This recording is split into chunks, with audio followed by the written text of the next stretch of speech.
Hello साथियों, स्वागत है आपका आपके अपने YouTube चैनल पर। जैसा कि आप जानते हैं, हमने एक श्रृंखला चलाई हुई है जो कि है आपके यूपी पीसीएस जितने भी प्रीवियस ईयर क्वेश्चंस आपके पूछे गए हैं लोक सेवा उत्तर प्रदेश लोक सेवा आयोग में, उसकी एक श्रृंखला हमने चलाई हुई है जिसका आज तीसरा वीडियो है। पहली दो वीडियो अगर आपने नहीं देखी है तो मैंने प्लेलिस्ट बना रखा है चैनल पर, आप उस प्लेलिस्ट को जाके देख सकते हैं। तो आज जो हम इस वीडियो में डिस्कस करने वाले हैं वो आपका डिस्कस होगा आपका मौर्य साम्राज्य। तो आज की वीडियो में हम डिस्कस करेंगे मौर्य साम्राज्य से जितने भी क्वेश्चन आपके पूछे गए हैं आपके लोक सेवा आयोग उत्तर प्रदेश लोक सेवा आयोग में, कौन कौन से वो प्रश्न रहने वाले हैं। तो सबसे पहला प्रश्न है हमारा कि मौर्यों के इतिहास के लिए अधिक प्रमाणिक माना जाता है। तो देखिए, मौर्यों का जो इतिहास मिलता है वो आपका किसमें मिलता है, सबसे ज्यादा प्रमाणिक जो है वो आपका विष्णु पुराण से माना जाता है। कि विष्णु पुराण में जो चीजें डिस्कस की गई हैं वो किसकी की गई हैं, मौर्य साम्राज्य से संबंधित। चलिए, दूसरा है आंध्रों के इतिहास के लिए अधिक प्रमाणिक माना जाता है। तो जो आपके आंध्र सातवाहन वंश था उससे आपको उसकी जो प्रमाणिकता मिलती है वो किससे मिलती है, मत्स्य पुराण से। मतलब विष्णु पुराण में आपके मौर्य साम्राज्य का जिक्र हुआ है, मत्स्य पुराण में आपके आंध्र सातवाहन वंश जो था उसका डिस्कस हुआ है। चलिए, तीसरा है मौर्य काल में सदैव राजा के पास रहने वाले विष परीक्षक वैद्य को कहा जाता था। तो जो विष परीक्षक वैद्य राजा के साथ रहता था उसे हम क्या कहते थे, उसमें जांगली विद। तो जांगली विद कौन था मौर्य साम्राज्य में, जो विष परीक्षक वैद्य था उसको जांगली विद के नाम से जाना जाता था। शासक जो मौर्य राजवंश से संबंधित नहीं है, तो यहां पे विकल्प दिए होंगे आपको, उनमें से एक शासक ऐसा था जो मौर्य राजवंश से संबंधित नहीं था, वो कौन से थे, अग्निमित्र। नेक्स्ट है आपका अशोक के स्तंभ लेखों के लिए पत्थर निकाला जाता था। तो अशोक के जितने भी स्तंभ लेख थे उनके लिए जो पत्थर इस्तेमाल हुआ है वो कहां का हुआ है, चुनार से। चलिए, नेक्स्ट है अशोक का वह शिलालेख जो धार्मिक संश्लेषण के बारे में कहता है। तो वो कौन सा शिलालेख है जो धार्मिक संश्लेषण की बात करता है, अशोक का 12वां शिलालेख। सम्राट अशोक ने राज्याभिषेक के बाद कलिंग पर विजय प्राप्त की थी, कितने वर्ष बाद की थी, वो अपने साम्राज्य के या राज्याभिषेक के 8 वर्ष बाद की थी। नेक्स्ट है प्राकृत भाषा के पोषक थे। तो प्राकृत भाषा के पोषक कौन थे, वो थे आपके सातवाहन वंश के शासक। आगे बढ़ते हैं, कला के लोक पक्ष को अधिक प्रोत्साहन मिला। तो कला का जो लोक पक्ष है वो किसके शासनकाल में इसे प्रोत्साहन मिला था, सातवाहन काल में। नेक्स्ट है आपका मथुरा मूर्तिकला शैली प्रारंभ हुई थी। तो मथुरा मूर्तिकला शैली का जो प्रारंभ है वो कुषाण के शासनकाल में हुआ था। वे शासक जिन्होंने गिरनार क्षेत्र में जल संसाधन व्यवस्था की ओर ध्यान दिया। तो कौन से शासक थे जिन्होंने जल संसाधन व्यवस्था की ओर ध्यान दिया था, तो उनमें पहला नाम है आपका चंद्रगुप्त मौर्य का और दूसरा नाम है आपका सम्राट अशोक का। तो यहाँ पे दो नाम है, सम्राट अशोक और आपका चंद्रगुप्त मौर्य। चलिए, नेक्स्ट क्वेश्चन पे चलते हैं। राजा जिसके एक अभिलेख से सूचना मिलती है कि शाक्यमुनि बुद्ध का जन्म लुम्बिनी में हुआ था। तो किसके अभिलेख से पता चलता है, ये पता चलता है आपके अशोक के अभिलेख से। नेक्स्ट है आपका सारनाथ स्तंभ का निर्माण किया गया था। तो सारनाथ जो स्तंभ है वो आपका किसके द्वारा स्थापना की गई थी, इसकी स्थापना हुई थी अशोक के द्वारा। चलिए, नेक्स्ट बढ़ते हैं, अशोक द्वारा स्थापित सबसे सुरक्षित स्तंभ है। तो सबसे सुरक्षित स्तंभ कौन सा है जो अशोक के द्वारा निर्मित किया गया है, वो है आपका लोरिया नंदनगढ़ का स्तंभ। उसके बाद नेक्स्ट क्वेश्चन पे चलते हैं, अशोक का वह अभिलेख जो कनक मुनि बुद्ध के अस्तित्व को प्रमाणित करता है। तो यह है आपका सागर स्तंभ लेख, निगली सागर स्तंभ लेख। तो कौन सा है आपका, निगली सागर स्तंभ लेख किससे संबंधित है, अशोक से। चलिए, नेक्स्ट है गुर्जरा लघु शिलालेख जिसमें अशोक का नामोल्लेख किया गया है, स्थित है। तो जो गुर्जरा लघु शिलालेख है आपका वो कहां पे है, मध्य प्रदेश के दतिया जिले में।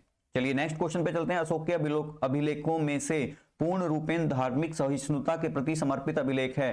तो ये कौन सा अभिलेख है, ये आपका 12वां शिलालेख है। नेक्स्ट है आपका ब्राह्मी लिपि को सर्वप्रथम पढ़ा था। तो ब्राह्मी लिपि को सर्वप्रथम किसने पढ़ा था, जेम्स प्रिंसेप ने। जो अशोक के शिलालेख हैं वो ब्राह्मी लिपि में ही है ज्यादातर, तो उसको पढ़ने में सर्वप्रथम सफलता किसे मिली थी, जेम्स प्रिंसेप को। प्राक अशोक ब्राह्मी लिपि का पता चला है अनुराधापुर से। उसके बाद है पत्थर पर प्राचीनतम शिलालेख थे। तो पत्थर पर जो प्राचीनतम शिलालेख लिखे गए थे वो किस भाषा में लिखे गए थे, प्राकृत भाषा में। चलिए, आगे बढ़ते हैं अपने नेक्स्ट क्वेश्चन की तरफ। अपने साम्राज्य के उत्तरी पश्चिमी भाग में उत्कीर्ण राजाज्ञाओं के लिए अशोक ने लिपियों का प्रयोग किया था। तो उत्तर पश्चिमी भाग में जो उत्कीर्ण जितने भी शिलालेख हैं उनमें आपके आर्माइक लिपि, ग्रीक एवं खरोष्टी लिपि, इन 3 लिपियों का वहां पे बात किया गया है। इलाहाबाद में अशोक स्तंभ सूचना प्रदान करता है समुद्रगुप्त के बारे में। फाहियान भारत में आया था, तो फाहियान जब भारत में आया था, कब आया था? 399 एडी। एडी की फुल फॉर्म जो होती है वो होती है एनो डोमिनी। कलिंग युद्ध का विवरण हमें ज्ञात होता है, तो कलिंग युद्ध का जो विवरण है वो अशोक के 13वें शिलालेख में मिलता है। मौर्यन मंत्री परिषद में राजस्व इकट्ठा करने से संबंधित था, तो राजस्व का जो अधिकारी था वो था आपका समाहर्ता। अशोक का समकालीन तुर्मै राजा था, तो राजा तुर्मै कहां के निवासी थे? वो थे मिस्र के। मकदूनिया में अशोक का समकालीन राजा था, तो मकदूनिया के शासक कौन थे? एंटीगोन गोंटास। आगे है टोलमी फिलाडेल्फस, जिसके साथ अशोक ने राज में संबंध थे, शासक था। तो टोलमी फिलाडेल्फस कहां के शासक थे? मिस्र के शासक थे। चलिए आगे बढ़ते हैं। एक इतिहासकार के अनुसार शिलालेखों में अशोक ने जिस धर्म का प्रतिपादन किया है वह वस्तुतः राजधर्म था, प्लीट का। चलिए आगे देखते हैं। आधुनिक देवनागरी लिपि का प्राचीनतम रूप है ब्राह्मी लिपि, मतलब जो देवनागरी लिपि है उसकी जो शुरुआत हुई है वो किससे हुई है? ब्राह्मी लिपि से हुई है। चलिए आगे देखते हैं, क्वेश्चन क्या है हमारा। किसने सहिष्णुता, उदारता और करुणा के त्रिविध आधार पर राजधर्म की स्थापना की? तो किसने की थी? ये अशोक ने। नेक्स्ट है आपका सांची का स्तूप बनवाया था। सांची का स्तूप मध्य प्रदेश में स्थित है, जो कि अशोक के द्वारा निर्माण करवाया। ब्राह्मी लिपि का प्रथम उद्वाचन उत्कीर्ण अक्षरों में किया गया था स्तंभों पर, तो ब्राह्मी लिपि का सर्वप्रथम उपयोग जो हुआ था वो स्तंभों पर हुआ था। बुलंदी बाग प्राचीन स्थान था, तो बुलंदी बाग जो है वो स्थित कहां पे है? आपका पाटलिपुत्र में। नेक्स्ट है मौर्य काल में तक्षशिला के प्रसिद्ध शिक्षा केंद्र के द्वार खुले थे ब्राह्मणों, क्षत्रियों और वैश्यों के लिए। तो जो मौर्य काल में तक्षशिला विश्वविद्यालय था वो किस किस के लिए था? ब्राह्मणों के लिए, क्षत्रियों के लिए और वैश्यों के लिए। नेक्स्ट है मौर्य काल में दंड विधान थे, तो मौर्य काल में दंड विधान किस प्रकार का था? काफी कठोर दंड विधान थे। कालसी प्रसिद्ध है, कालसी अशोक के शिलालेख के कारण प्रसिद्ध है। उसके बाद है चाणक्य का दूसरा नाम क्या था? चाणक्य का देखिए दूसरा नाम क्या था? विष्णुगुप्त। कौटिल्य के नाम से भी जानते हैं इन्हें, आप जानते हैं कौटिल्य का अर्थशास्त्र जो कि राजनीति विज्ञान पर आधारित है। नेक्स्ट है हमारा चंद्रगुप्त मौर्य ने अपने अंतिम दिन व्यतीत किए थे, तो चंद्रगुप्त मौर्य ने जो अपने अंतिम दिन व्यतीत किए थे वो आपके कहां किए थे? श्रवण बेलगोला में, और यहीं पे उन्होंने संलेखना विधि द्वारा अपना शरीर त्याग दिया था। आप जानते हैं जैन धर्म में जो शरीर त्यागा जाता है वो आपका संलेखना विधि द्वारा, तो चंद्रगुप्त मौर्य ने भी अंतिम समय में अपने जैन धर्म अपना लिया था और उन्होंने श्रवण बेलगोला में जाके संलेखना विधि से ही अपना शरीर त्याग किया था। तो अशोक का वह अभिलेख जिसमें धार्मिक सहिष्णुता के सिद्धांत की बात की गई है, तो ये धार्मिक सहिष्णुता की बात जो है वो अशोक के 12वें शिलालेख में की गई है। चलिए ये थे मौर्य काल से संबंधित क्वेश्चन। अब हम देखते हैं मौर्योत्तर, मतलब जो मौर्य काल का बिल्कुल लास्ट पीरियड था उसमें क्या स्थिति रही थी भारत की। तो सबसे पहले बात करते हैं हम सिमुक। सिमुक संस्थापक था, तो सिमुक किसका संस्थापक था? सिमुक था सातवाहन वंश का। तो सातवाहन वंश का संस्थापक कौन था? सिमुक। कार्दमक क्षत्रपों ने अति दुर्लभ सिक्के प्रचलित किए थे, ताम्र धातु के यानी कि तांबे के बने हुए थे।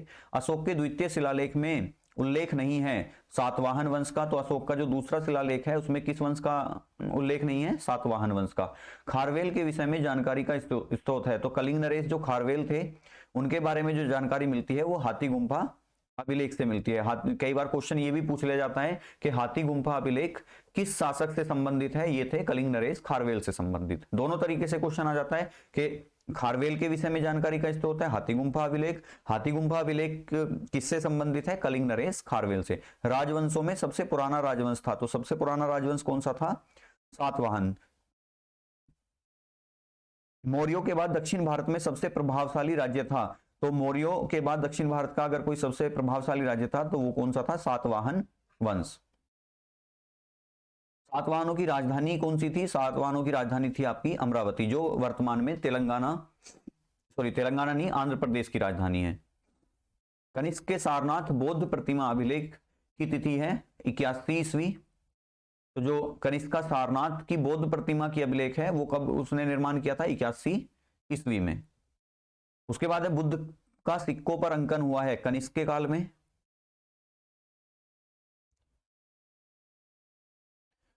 उत्तरी तथा उत्तर पश्चिमी भारत में सर्वाधिक संख्या में तांबे के सिक्कों को जारी किया था? तो सर्वाधिक तांबे के सिक्कों को जारी करने का श्रेय किसको जाता है? ये जाता है कुषाण शासकों को। काव्य शैली का प्राचीनतम नमूना अभिलेख में मिलता है काठियावाड़ के रुद्रदामन अभिलेख में।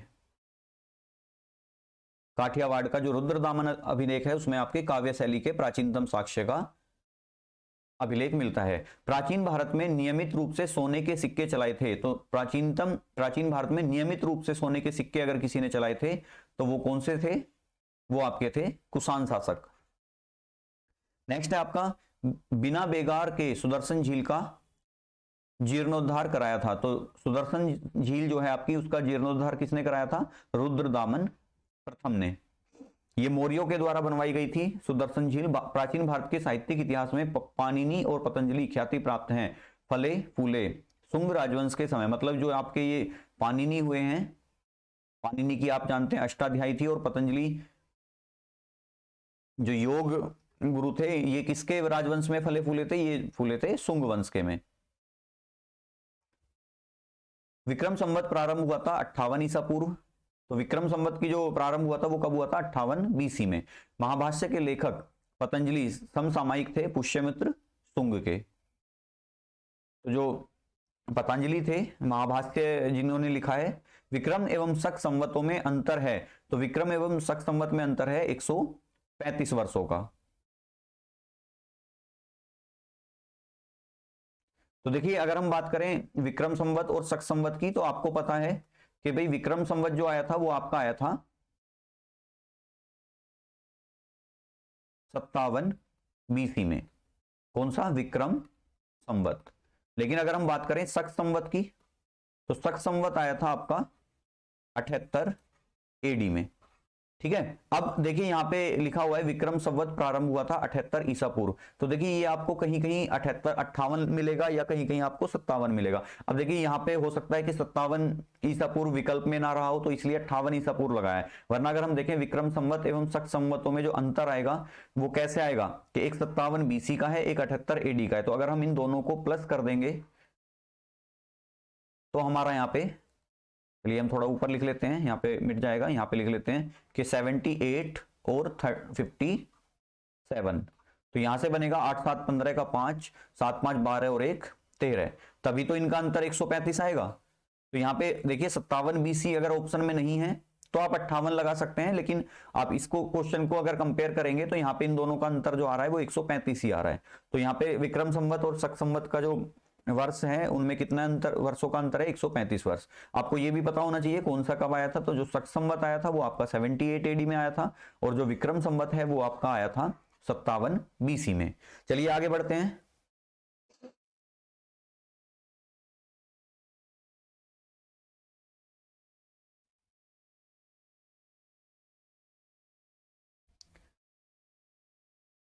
देखिए ये सुमेलन के लिए आ गया आपका कि सही सुमेलन है, क्योंकि आप जानते हैं कि यहाँ पे जो है सब करेक्शन होके आया है। तो सूची 1 और सूची 2 मिलान किसका करना है? डिमेट्रियस जो है वो कहाँ के निवासी थे? हिंद यूनानी।